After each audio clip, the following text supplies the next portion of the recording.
Salam Merdeka Belajar. Perkenalkan, saya Sevi Wahyuni, mahasiswa PPG gelombang 1 tahun 2022, bidang studi PG PAUD. Pada kesempatan kali ini saya akan menjelaskan mengenai panduan observasi peserta didik usia 5-6 tahun. Dalam panduan observasi yang telah saya buat, saya menggunakan penilaian dengan model checklist ya dan tidak. Adapun aspek yang saya nilai adalah perkembangan fisiologi, perkembangan kognitif, perkembangan bahasa, perkembangan sosial emosional, perkembangan nilai agama dan moral, perkembangan seni, motivasi belajar, gaya belajar, status sosial, dan etnik dan kultural. Adapun indikator dari masing-masing aspek perkembangan yang saya nilai memperhatikan kompetensi dasar dan tingkat capaian perkembangan anak usia dini yang berusia 5-6 tahun. Nah, berikut saya paparkan mengenai indikator dari aspek yang saya observasi. Yang pertama adalah perkembangan fisiologi. Ada 3 sub. Yang pertama ada motorik kasar, motorik halus, dan kesehatan dan perilaku keselamatan. Yang pertama, motorik kasar. Indikatornya adalah apakah anak mampu melompat dengan kedua kakinya. Kemudian yang kedua, apakah anak mampu melempar bola secara terarah. Ketiga, apakah anak mampu menangkap bola dengan tepat. Keempat, apakah anak mampu melakukan gerakan menggantung. Dan terakhir, apakah anak mampu meniru gerakan senam. Kemudian, sub yang kedua, motorik halus. Apakah anak mampu menggunakan alat tulis dan alat makan dengan benar? Kedua, apakah anak mampu meniru bentuk yang diberikan oleh guru? Apakah anak mampu menggunting sesuai pola? Apakah anak mampu menempel gambar dengan tepat? Kemudian, sub penilaian yang ketiga itu kesehatan dan perilaku keselamatan. Indikatornya adalah yang pertama, apakah anak mampu mencuci tangan dengan benar? Apakah anak menutup hidung dan mulut ketika batuk dan bersin? Dan yang ketiga, apakah anak mau membersihkan dan membereskan mainan setelah bermain? Itu adalah perkembangan fisiologi yang saya nilai. Yang kedua, perkembangan kognitif. Subnya ada beberapa sub. Yang pertama, belajar dan memecahkan masalah. Indikatornya adalah apakah anak mampu menunjukkan aktivitas yang bersifat eksploratif dan menyelidiki. Contohnya, apa yang terjadi ketika air ditumpahkan. Kemudian, sub kedua, berpikir logis. Indikatornya, apakah anak mampu mengelompokkan benda sesuai dengan warna, bentuk, dan ukuran?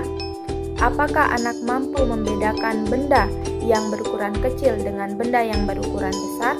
Dan yang ketiga, apakah anak mampu mengurutkan benda berdasarkan ukuran dari berukuran kecil ke berukuran yang lebih besar atau sebaliknya?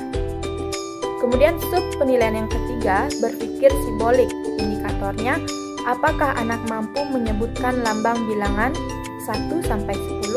Apakah anak mengetahui lambang huruf vokal dan konsonan A-Z? Apakah anak mampu mencocokkan bilangan dengan lambang bilangannya? Dan yang terakhir, apakah anak mampu menggunakan lambang bilangan untuk menghitung? Kemudian, aspek yang ketiga yang saya nilai adalah perkembangan bahasa. Ada subnya. Yang pertama, memahami bahasa. Indikatornya, apakah anak mengikuti perintah guru dengan benar? Dan apakah saat bermain, apakah anak mengikuti aturan yang diberikan? Kemudian sub penilaian yang kedua, mengungkapkan bahasa.